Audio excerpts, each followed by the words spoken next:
akan pernah ku sesali mengiring Yesus seumur hidupku, lewati lembah air mata, ku saksikan kemurahan-Mu dinyatakan.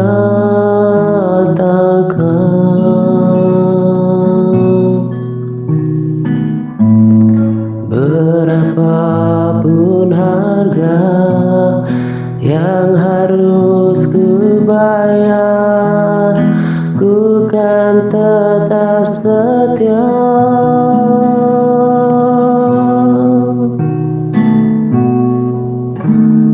melayani, mengasihi-Mu, mengiring-Mu seumur hidupku. Janji-Mu kan tetap ku pegang teguh sampai ku dapat mahkota kehidupan.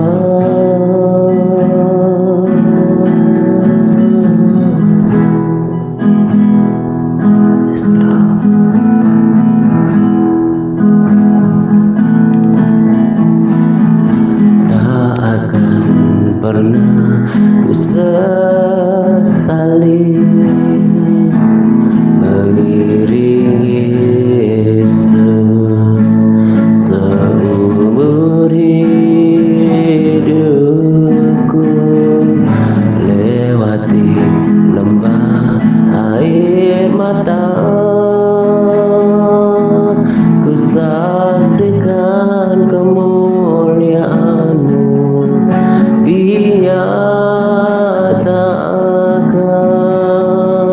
Oh, berapapun harga yang harus ku bayar, ku kan tetap setia.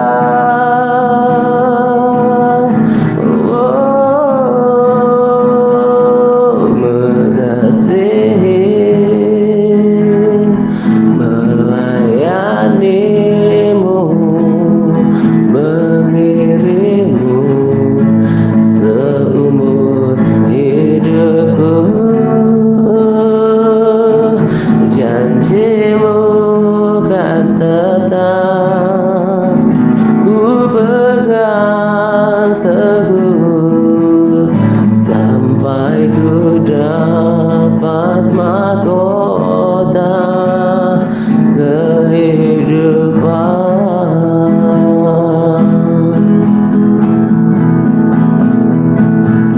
Melayani segenap hati, mengiring-Mu seumur hidupku. Janji-Mu kan tetap ku pegang teguh sampai ku dapat mahkota kehidupan.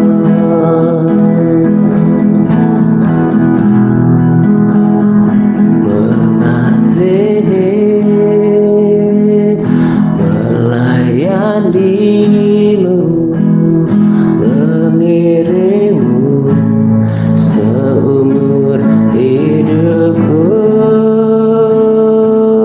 Janji-Mu kan tetap ku pegang teguh sampai ku dapat mahkota kehidupan.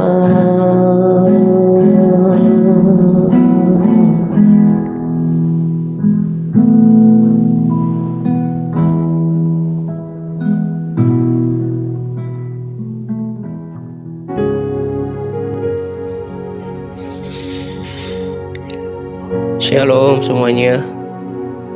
Salam sejahtera untuk kita sekalian. Saya akan berbagi sharing dengan tema melayani Tuhan bukanlah pilihan, gitu ya. Jadi saya ingin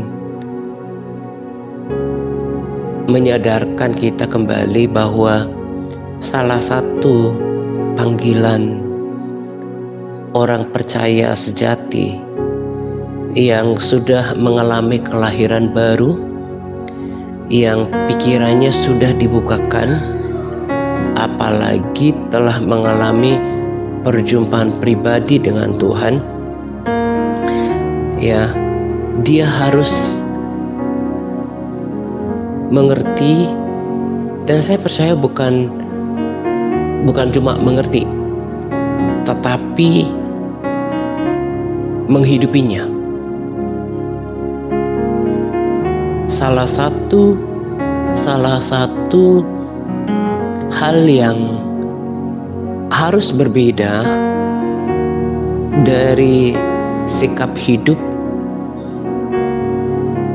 dan orientasi hidup seorang Kristen yang sudah mengalami Tuhan adalah dia tahu bahwa hidup ini adalah sebuah kesempatan atau panggilan untuk melayani Tuhan. Melayani Tuhan itu tidak harus dilakukan oleh seseorang yang bersekolah ke sekolah teologi, ya. Kita bisa melayani Tuhan dalam segala rupa. Bahkan belajar firman Tuhan pun dengan segala pengembangannya nggak mesti berangkat ke sekolah teologi, sekalipun itu baik. Di mana ada kemauan, di situ pasti ada jalan, ya. Kita bisa belajar selain dari firman Tuhan, ada juga Alkitab studi. Kita juga sungguh-sungguh bisa belajar dari sosial media, entah dari tulisan atau artikel yang ada, ya. Kita bisa ikuti orang-orang yang menurut kita memberikan pengajaran yang benar, dan juga dari YouTube, gitu ya. Jadi kita asal ada kemauan, kita dapat belajar di zaman kita sekarang, gitu ya.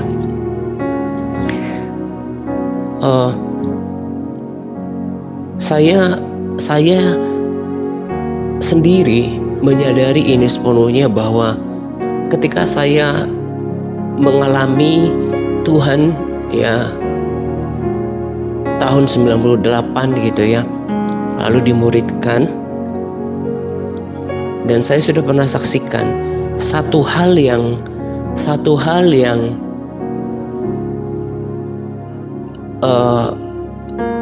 langsung berbeda dari hidup saya adalah menjangkau jiwa, memberitakan Injil di kampus di mana saya berada, lalu pulang dari kampus menjangkau anak-anak sekolah, gitu ya.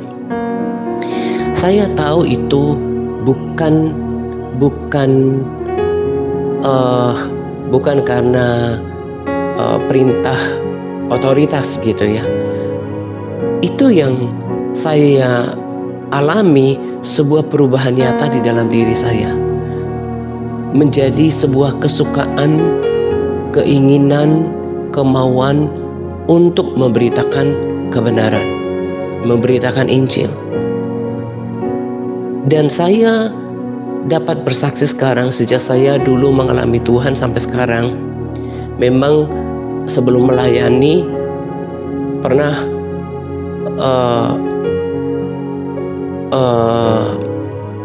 menyakiti hati Tuhan, gitu ya. Tapi yang membawa saya kembali kepada kehidupan Kristen seorang percaya yang sudah mengalami Tuhan, yang dalam hal ini adalah selain terus menyempurnakan ketaatan, mengejar kekudusan itu sendiri, terus mencari perkenanan Tuhan, ya, melayani Tuhan. Dan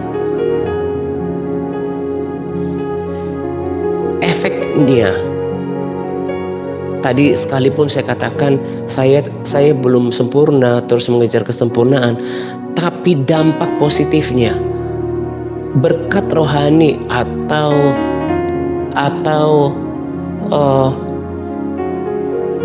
keuntungan yang saya dapatkan secara rohani dari melayani adalah gairah itu tetap menyala. Apinya itu tidak pernah betul-betul padam. Selalu baranya itu menyala. Setelah kemudian berkomitmen untuk lebih sungguh-sungguh kepada Tuhan, baranya itu bisa lebih mudah dikobarkan. Karena sejak tadi saya katakan, saya mengalami Tuhan, mengalami kelahiran baru, mengalami jambahan Tuhan, saya melakukan hal-hal yang sebelumnya saya tidak pernah lakukan, saya tidak pernah pikirkan. Tentunya sesuatu yang memang mesti dilakukan oleh seorang murid. Ketika Yesus menampakkan diri kepada murid-muridnya, ya, lalu Tuhan memberikan perintah amanat agung kan. Nah, saya baca di Yohanes 20 ya, di ayat yang ke-20. Dan sesudah berkata demikian, ia menunjukkan tangannya dan lambungnya kepada mereka. Murid-murid itu bersukacita ketika mereka melihat Tuhan. Maka kata Yesus sekali lagi, damai sejahtera bagi kamu semua. Damai sejahtera bagi kamu, sama seperti Bapa mengutus aku, demikian juga sekarang aku mengutus kamu. Nah, kalau kita membaca firman Tuhan ya, ketika kita membaca tentang perlindungan, penyertaan, berkat kepada yang Tuhan katakan kepada orang-orang yang dijumpai pada saat itu, termasuk para murid, kita aminkan itu untuk diri kita sendiri.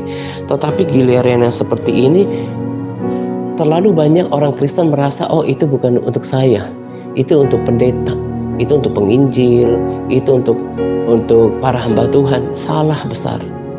Kalau kita merasa sadar sepenuhnya bahwa kita juga adalah bagian daripada murid, ya, ini adalah ayat perkataan yang melonjak di hati saya, yang juga saya rasakan, saya aminkan, dan saya rindu hidupi terus sampai nafas terakhir. Adalah saya tahu bahwa saya juga diutus oleh Tuhan untuk memberitakan kabar baik. Ya, orang-orang yang memahami, menyadari bahwa saya ini murid Tuhan, dia harus tahu bahwa dia adalah garam, dia adalah terang, dia adalah alat Tuhan, dia adalah saksi Tuhan, dan dia adalah utusan Tuhan. Tadi saya katakan sudah dari sejak dulu saya pahami ini, dan berbagai ayat firman Tuhan menegaskan ini, bahwa orang Kristen yang sungguhan, dia tahu bahwa dia saksi, dia adalah garam, dia adalah terang, dia adalah pelayan Tuhan. Ya, kemarin ketika saya ikuti ibadah dari dari gereja yang saya rekomendasikan videonya gitu ya, juga menekankan hal yang sama gitu ya, bahwa orang Kristen yang murid yang mereka cari adalah bukan tamu dalam gereja, bukan seorang yang pasif yang kemudian 3D gitu ya, datang duduk diam ya lalu pulang begitu saja kehidupannya terus menerus ya. Itu yang membuat kebanyakan orang Kristen itu tidak bertumbuh secara rohani dan tidak bergairah, tidak berapi-api ya. Padahal firman Tuhan kan juga mengatakan kepada kita semua gitu ya. Walaupun Paulus menuliskan surat itu kepada jemaat yang dilayaninya, tetapi kita juga percaya bahwa firman itu untuk diri kita sendiri, supaya roh kita tetap menyala-nyala dan layanilah Tuhan. Dan lagi-lagi saya katakan, jangan giliran perlindungan Tuhan, pemeliharaan Tuhan, berkat itu baru kita aminkan untuk diri kita sendiri. Sementara melayani Tuhan, kita merasa itu untuk orang-orang tertentu. Yang mereka berangkat ke sekolah teologi ya, atau para pendeta atau hamba Tuhan. Tidak seperti itu. Orang yang memahami siapa dirinya di dalam Tuhan, menyadari dirinya adalah garam, dia adalah saksi, dan telah mengalami Tuhan, sungguh-sungguh mengalami Tuhan, dia akan tahu bahwa saya ini adalah pelayan Tuhan dengan segala rupa dan kemampuan yang kita miliki. Saya ada beberapa ayat firman Tuhan juga yang meneguhkan pesan sharing ini gitu ya. Di Matius 8 ayat 14 sampai 15 ini jelas sekali kita ada pelajaran dan pesan tentang melayani Tuhan. Ya, ini berkisah perikop ini ketika Yesus menyembuhkan ibu mertua Petrus. Ayat yang ke-14, setibanya di rumah Petrus, Yesus pun melihat ibu mertua Petrus terbaring karena sakit demam. Maka dipegangnya tangan perempuan itu, lalu lenyaplah demamnya. Ia pun bangunlah dan melayani Tuhan. Ya, seorang yang udah mengalami kelahiran baru, ya, mengalami perjumpaan pribadi seperti Saulus, ya, si pemungut cukai, dia akan merespons, dia akan timbul dengan sendirinya di dalam hatinya untuk melayani Tuhan, melakukan sesuatu untuk Tuhan. Ya, ia pun bangunlah dan melayani Dia. Orang Kristen yang sungguh-sungguh mengerti apa yang Tuhan sudah perbuat dalam hidupnya. Dia ngerti firman Tuhan bahwa dia juga adalah murid, dia diutus. Gak perlu disuruh-suruh untuk melayani. Saya tidak sedang pamer karena tidak ada gunanya juga, dan memang sama sekali saya gak pernah punya niat seperti itu. Tetapi saya katakan tadi, sejak saya mengalami Tuhan ketika tahun 98 gitu ya, saya gak berhenti sampai sekarang untuk melayani Tuhan. Ya, ketika dulu tadi saya sudah katakan, ketika masih di kampus, pulang dari kampus saya menjangkau sekolah-sekolah. Kemudian ketika merantau di Jawa juga saya membagi waktu saya untuk melayani. Kemudian ya memang ada panggilan seperti ekstra begitu ya, yang Tuhan pakai dua hamba Tuhan untuk katakan pada saya bahwa Tuhan mau pakai. Tapi bukan berarti harus orang dapatkan itu dulu kayak panggilan khusus baru orang melayani gitu ya. Sebelum ada penegasan seperti itu pun, saya sudah ada beban untuk menjangkau jiwa-jiwa. Ketika saya bepergian, saya melayani, memberitakan firman. Ketika dulu juga mission trip ke Palembang, bahkan yang kedua kali saya lakukan itu. Demikian juga di kota ini. Hidup melayani Tuhan membuat kita terus berkobar-kobar, menyala-nyala, hidup dalam kasih mula-mula kepada Tuhan. Di Yohanes 4 ayat 29, ya, saya bagikan tentang kisah seorang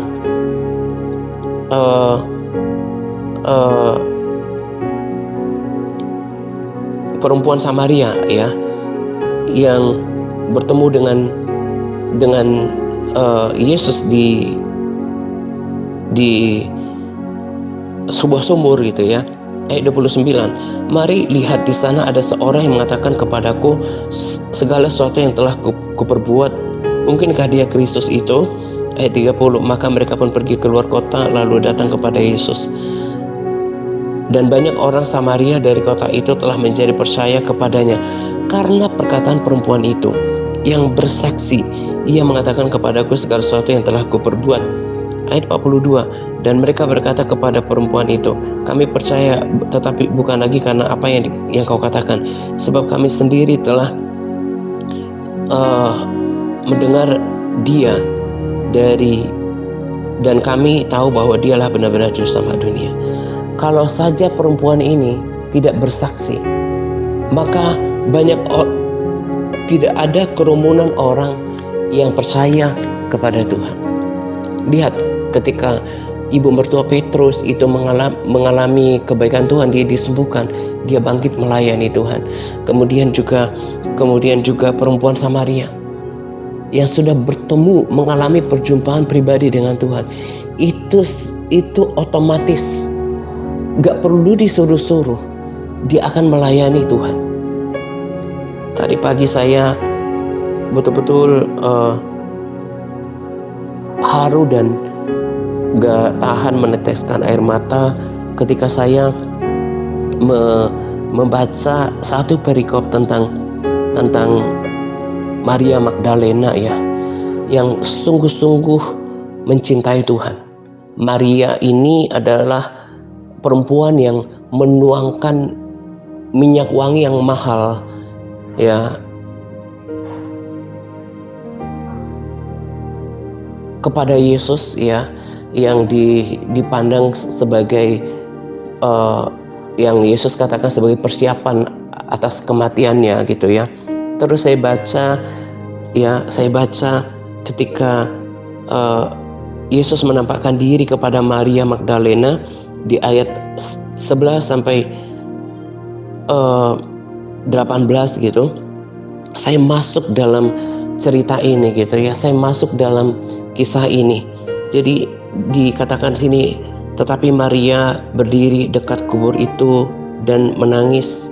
Sambil menangis ia menjenguk ke dalam kubur itu. Nah, betapa, bayangkan ya, coba masuk dalam cerita itu, seorang wanita, ya, yang hancur hatinya, menangis lihat kubur Yesus, dan tampak olehnya dua orang malaikat berpakaian putih, yang seorang duduk di sebelah kepala dan yang lain di sebelah kaki di tempat mayat Yesus terbaring. Kata malaikat-malaikat itu kepadanya, Ibu, mengapakah engkau menangis? Jawab Maria kepada mereka, Tuhanku telah diambil orang dan aku tidak tahu di mana ia diletakkan. Pasti suaranya itu adalah suara yang masih menangis, gitu ya, dengan hati yang pedih. Sesudah berkata demikian, ia menoleh ke belakang dan melihat Yesus berdiri di situ, tetapi ia tidak tahu bahwa itu adalah Yesus. Kata Yesus kepadanya, Ibu, mengapakah engkau menangis? Siapakah yang kau cari?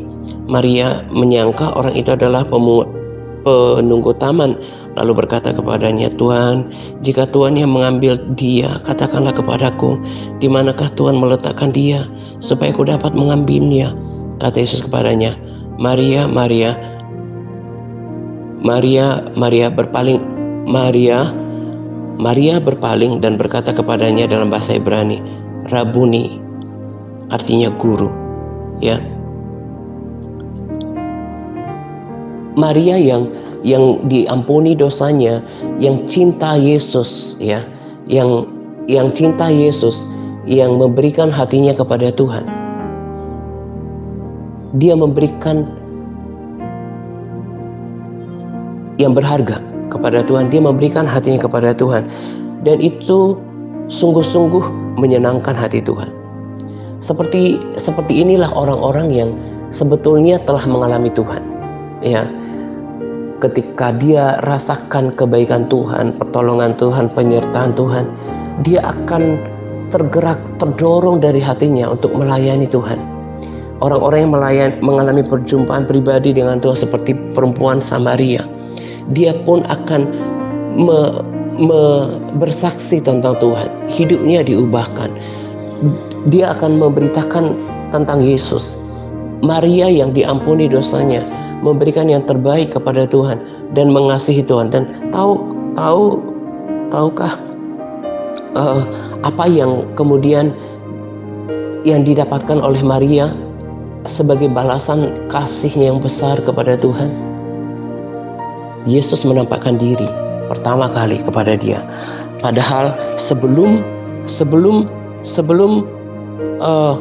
Maria datang ke kubur Yesus, sudah terlebih dahulu Petrus dan seorang murid yang lain, ya, kalau nanti baca di Yohanes pasal yang ke-20 dari ayat 1 sampai ke 9, sudah ada dua murid, Petrus salah seorang malah yang sudah mengunjungi kubur itu. Yesus tidak menampakkan diri kepada mereka. Tetapi Maria yang datang kemudian dengan hati yang hancur, dengan kasih yang besar kepada Tuhan, adalah orang yang pertama yang melihat Tuhan. Dia yang pertama kali dijumpai oleh Tuhan, yang memberikan hatinya kepada Tuhan. Orang yang mendapat kunjungan istimewa yang pertama daripada Tuhan. Seperti itu harusnya ciri-ciri, tanda-tanda orang-orang Kristen yang udah mengalami kebaikan Tuhan, yang udah mengalami perjumpaan pribadi dengan Tuhan, memberikan seluruh hidupnya, merindukan dan mengasihi Tuhan. Kasih itu kan yang kemudian membuat kita teringat akan Tuhan dan mau menceritakan tentang Dia. Saya bandingkan, ya, ini masih tentang murid, ya. Saya bandingkan, ya, tadi saya udah bandingkan Petrus dengan murid yang lain, dengan Petrus dan lebih ini lagi, lebih memprihatinkan lagi terhadap Thomas, ya. Lanjutannya di pasal 20 ayat 24, ya.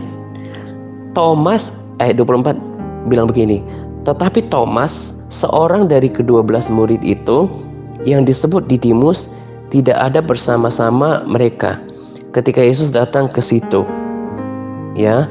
Jadi nanti di ayat 19 sampai ke 23 kemudian Yesus menampakkan diri kepada murid-muridnya, kan.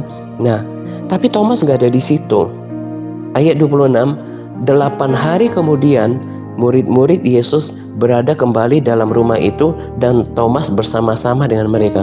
Nggak tahu Thomas ini ada urusan apa, hanya dia tidak berkumpul dengan murid-muridnya.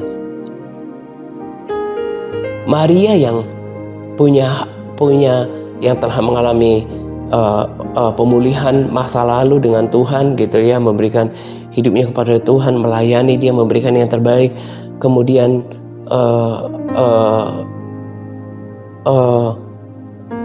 meratapi Tuhan di kuburnya, gitu ya, mengalami perjumpaan pribadi dengan Tuhan lebih dulu, kunjungan Tuhan yang pertama, lalu kepada muridnya.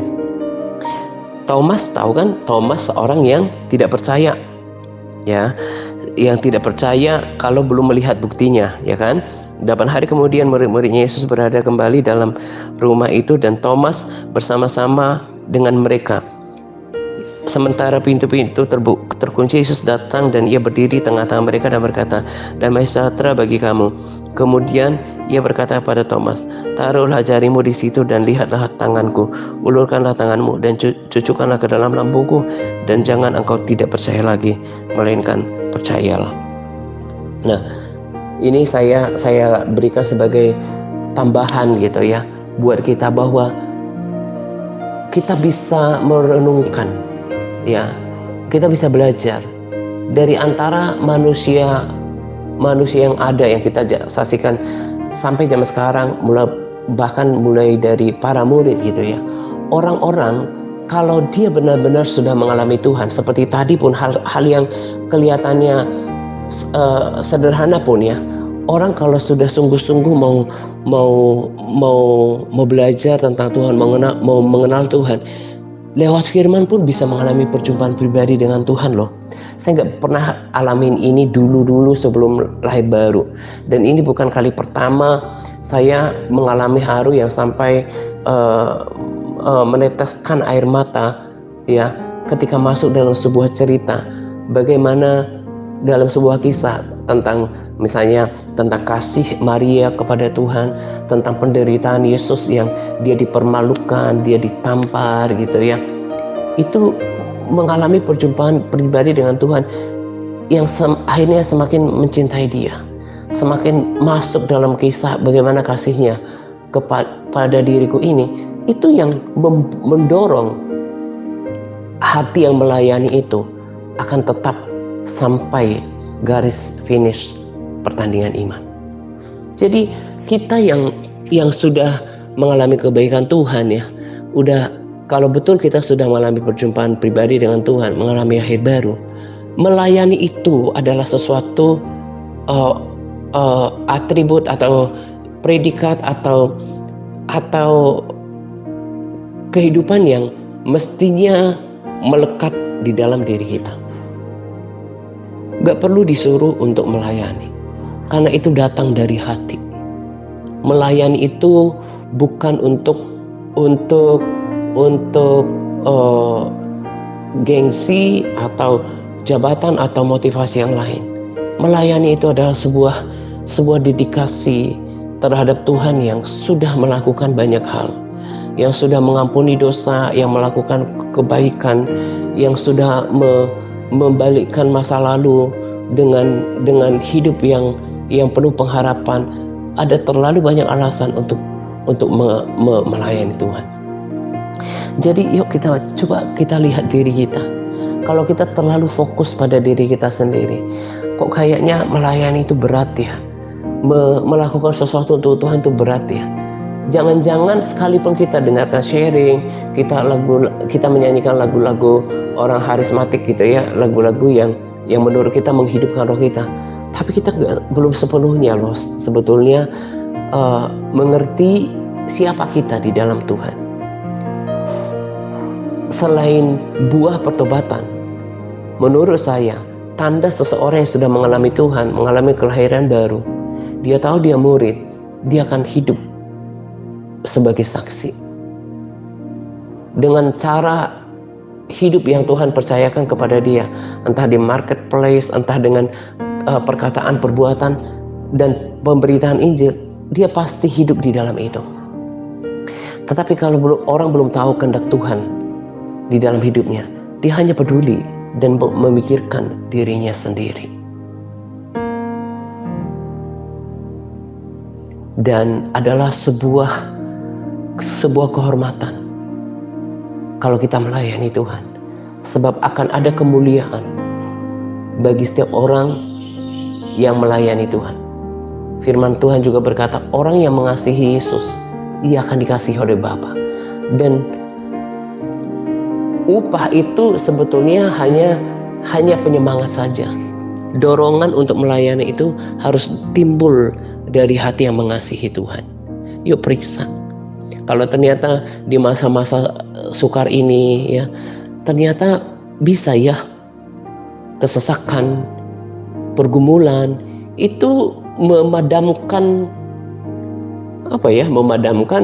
orang dulu nggak pernah melayani misalnya gitu ya, yang pernah melayani lah, memadamkan hasrat kita untuk melayani. Itu kalau menurut senior pastor dari gereja tersebut, itu sebenarnya sudah mati. Dan memang perkataannya keras gitu ya, kayak kemarin dia bilang bahwa kalau Anda tidak melayani gitu ya, tidak menjadi murid, dengan tegas beliau berkata bahwa Anda bukanlah orang yang kami doakan, bukan orang yang dicari. Ya, itu yang membuat kerohanian orang biasa-biasa, karena nggak mau melayani, nggak mau mengambil bagian, bisa itu berpangku tangan. Tapi kalau orang melayani Tuhan, rohnya itu akan berkobar-kobar. Saya sudah berikan teladan. Mestinya kita yang di sini ya, paling tidak yang MTRC, itu punya hati. Dia kan, misalnya seseorang itu kan tahu, ya sudah, kalau misalnya contoh ya, saya nggak bisa melayani Misalnya di kota ini ya, di kota Jambi bersama dengan Pak Atta ya, ada ruangnya juga zaman sekarang media sosial. Baiklah, saya tetap komitmen pada diri saya sendiri.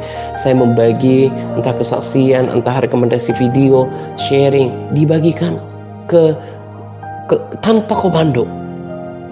Berbagai platform ada, entah di grup-grup WA-nya yang dia bergabung, itu pasti gak berhenti. Saya cuma prihatin kalau ternyata kita ini dengerin sharing, nyanyikan lagu-lagu yang penuh urapan, tapi kita sebenarnya mati secara rohani. Dan jangan anggap itu biasa. Tuhan tidak bangga dengan orang dengan kekristenan yang mati. Ya, saya nggak mau kehilangan semangat dalam melayani Tuhan.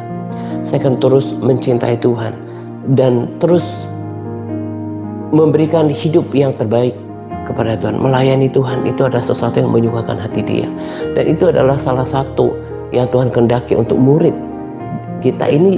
Kalau murid, kita menjadi saksi, kita menjadi garam, kita menjadi terang, kita adalah duta bagi kerajaannya, kita adalah utusan. Orang-orang yang lemah secara kerohanian, gak berkobar-kobar, itu orang-orang yang berpangku tangan, yang malas untuk melakukan sesuatu untuk Tuhan. Dan rekomendasi video dari gereja tersebut kan akan dibagikan nanti. Dengarkan pesan yang sama. Seperti yang saya katakan, saya bahkan sebelum bergabung dengan gereja ini di YouTube, dari dulu saya tahu mestinya orang Kristen yang udah mengalami Tuhan, mengalami perjumpaan pribadi dengan Tuhan, mengalami zaman Tuhan, dia akan ada satu hal yang berubah dalam hidupnya, itu menjadi saksi. Gak diem aja, gak pasif aja. Ya, kiranya masih ada waktu untuk kita, untuk memperbaiki kerohanian kita. Bagi saya itu sangat memprihatinkan kalau saya atau seseorang tidak lagi punya hasrat untuk bersaksi. Itu sebetulnya udah mati rohani. Dan jangan berharap Tuhan akan bangga dengan kehidupan seperti itu. Ya, kiranya sharing kali ini menjadi teguran bagi kita untuk memiliki kualitas kekristenan yang membanggakan hati Tuhan. Kita ini saksi. Bahkan saya juga peringatkan diri saya, kalau ada orang-orang yang nanti mati padahal orang itu dekat dengan kita, berinteraksi dengan kita, sama seperti kesaksian Benny Hinn, dan kita nggak beritakan kebenaran, kita harus dimintain pertanggungjawaban nanti oleh Tuhan. Kenapa kita tidak pernah memberitakan kebenaran? Itulah yang menjadi dorongan saya juga untuk berbagi sharing juga dan menjangkau orang tua, anak-anak, dan juga orang-orang di kota ini selain anak-anak. Itu yang paling berharga, itulah yang paling penting untuk dikerjakan. Bukan berarti bekerja atau berusaha tidak penting. Justru ketika orang melayani Tuhan, dia akan efektif dalam manajemen waktu. Enggak ada yang terbuang ketika melayani Tuhan. Gitu ya. Kiranya sharing kali ini bisa membangkitkan semangat kita dan menjadi evaluasi. Jangan terpuruk terus, jangan menjadi manusia yang hidup secara fisik tapi mati secara rohani. Itu mengerikan. Gitu ya. Ini saja yang saya mau bagikan kepada kita pada sharing kali ini. Ya, kiranya ya berharap ada hati yang masih terkutuk, ada telinga yang mendengar. Jangan sia-sia mendengarkan sharing tapi tidak lakukan apa-apa. Gitu ya. Tetap semangat par. Tuhan Yesus memberkati kita senantiasa. Amin.